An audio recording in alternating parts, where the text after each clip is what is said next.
दोघंही टीव्हीचे चेहरे आहात, म्हणजे दोघांच्याही मालिकांमधनं तुम्ही प्रेक्षकांपर्यंत पोहोचला. तर मगाशी तू म्हणालीस की म्हणून मी डेली सोप शक्यतो करत नाही. एकीकडे आता मालिका अशा आहेत की ज्या वर्षानुवर्ष चालत आहेत, म्हणजे 3 वर्ष चालत आहेत, 4 वर्ष चालत आहेत. पण अशाही काही मालिका येत आहेत की जे तुमच्यासारखे एस्टॅब्लिश कलाकार आहेत की जे तुमच्या टर्म्स अँड कंडिशनवरती तुम्ही काम करायला तयार आहात. मग तुम्ही म्हणता की बाबा आम्ही थोडाच वेळ देऊ शकतो, मग 1 वर्षाची मालिका किंवा काही महिन्याची मालिका, बेसिकली ठराविक भागांच्या मालिका सुद्धा येत आहेत विशिष्ट कलाकारांसाठी. तर तुमच्याकडे तसे प्रोजेक्ट्स आता येत आहेत का, किंवा तुमची आत्ताची परिस्थिती बघता मालिका विश्वात तुमची इच्छा आहे का पुन्हा मालिकेत काम करायची? जर आय अग्री की खूप वेळ द्यावा लागतो, तुमच्या वेगवेगळे प्रोजेक्ट्स असतील, पण जर असं जर तुम्हाला मिळालं की नाही तुम्ही म्हणाल तेवढ्या वेळ काम करा, म्हणाल तेवढ्या एपिसोड्स असतील, म्हणाल तेवढा म्हणाल तेव्हा पर डेचं तर काय, तर काय तुमचं से असेल दोघांचा? कारण तुमची दोघांची तिथून सुरुवात झालेली आहे. डेफिनेटली. आणि आज तुम्ही प्रस्तावित आहात टीव्हीसाठी. बरोबर, अगदीच. मला प्रॉब्लेम आहे, माझं मल्टीटास्किंग जरा वाईट आहे. मला एका वेळेस अनेक गोष्टींमध्ये रमून, म्हणजे मल्टीटास्किंग एका गोष्टीसाठीचं असेल ना ते मी चांगल्या पद्धतीने करू शकतो, पण वेगवेगळ्या गोष्टींमध्ये लक्ष घालून मला ते नाही करता येत, किंवा ते माझ्यात नाही आहे की मी एका वेळेस हे पण करीन. म्हणून मी सिनेमे पण करत असताना एका वेळेस माझा प्रयत्न असतो की एकच सिनेमा करेन.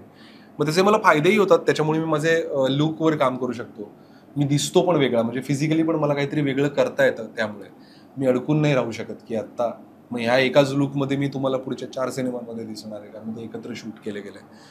पण तो प्रॉब्लेम आहे. तर ते मला ना ती धावपळ जी आहे ना ती झेपत नाही मला मेंटल धावपळ. 10 वर्ष गेलंय टेलिव्हिजन. मी एक्झॉस्ट झाले आहे व्हेरी फ्रँकली, नॉट बिकॉज अभिनयामधून नाही, पण मला ह्या मॅनेजमेंटचा मला आता भीती बसली आहे मनात. कारण ते म्हणतात सगळं करू आणि हे करतीलही, पण ते मीडियम एवढं डिमांडिंग आहे ना, म्हणजे it takes away years from your life. आणि तेवढं देतं पण ते तुम्हाला डेफिनेटली. कारण मी 17 वर्षाची होते जेव्हा मी पहिलं टेलिव्हिजन केलं, जी 4 वर्ष चालली, मग पुढची 3.5 वर्ष चालली, तिसरी 1.5 वर्ष चालली, मग मी सोडली म्हणून ती बंद झाली. आता अजूनही ती चालू असती, आय एम व्हेरी शुअर. पण काय ना, मला काहीच एक्सपेरिमेंट करता येत नाही मग ॲज अन ॲक्टर, आणि मग खूपच बांधली जाते मी.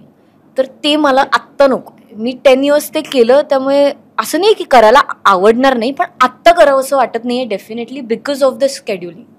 आणि नेमकं करेक्ट वेळेला असं होतं की तुम्ही टेलिव्हिजनला कमिट करता आणि तुम्हाला वेगवेगळ्या मीडियमची कामं येतात, आणि मग जी काय धांदल उडते सगळ्यांची. आणि मला समाव हे होतं, म्हणजे जे मनोडूड झालंही होतं की माझ्या एकटीसाठी एवढे ॲडजस्टमेंट्स व्हायचे, आणि बाकीच्यांची म्हणजे दमछाक व्हायची त्यात. कारण मग नाही, मग तिचा 2चा प्रयोग आहे, 4चा प्रयोग आहे, तर मग आता 7 ते 1च शूट करायचं आहे, मग नाही, मग तिचेच फक्त क्लोज काढले जाणार. मग इट इज टू मच. म्हणजे मग तेव्हा जेव्हा मी प्रोड्यूस करेन तेव्हा मी डेफिनेटली काम करेन, म्हणजे थोड्या तरी गोष्टी माझ्या हातात असतील असं वाटतं. पण आत्ता खूप, आणि असं नाही, बिचारे खूप फोन करतात, विचारतात मग पैसे हवेत का वगैरे सगळं होतं. पण आणखी एक गोष्ट मला माझ्यासाठी अशी वाटते की जो मोकळा वेळ आहे ना तो खूप गरजेचा आहे ऍक्टर म्हणून स्वतःवर काम करण्यासाठी. नाहीतर जर आपण सतत काम करत राहिलो तर ऍक्टर कधी काम करणार स्वतःवर?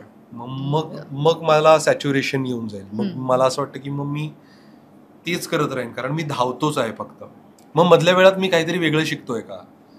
कदाचित एखादा मार्शल आर्टचा प्रकार असेल, त्याच्यामुळे कदाचित अजून 4 गोष्टी मला शिकायला मिळतील.